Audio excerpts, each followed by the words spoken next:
going to talk about with respect to MSPAs is a risk matrix and what it is. One of the things that I've done as a consultant for quite a few people is to develop a matrix across their MSPAs. So typically it's a massive table or multiple tables, which on a more or less clause by clause basis shows the variations between the MSPAs.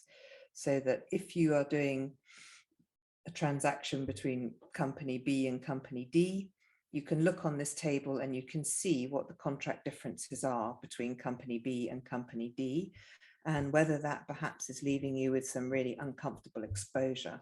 For example, what we just talked about, deemed acceptance of off-spec, is not rejected in 48 hours.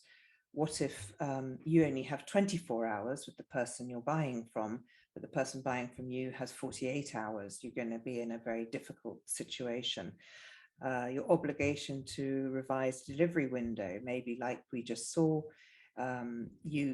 your supplier has 72 hours in which to do that, but your customer or buyer only has 48 hours in which to do that. How are you going to manage that? What is included in damages for delivery failure?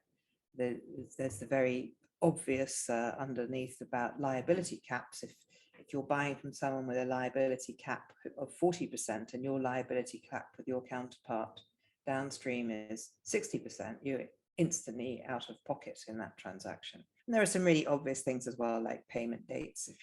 If you're not getting paid for 10 working days and you're having to pay after 7 days, obviously there are cash flow implications for those difference in payments, which your Treasury Department needs to be aware of.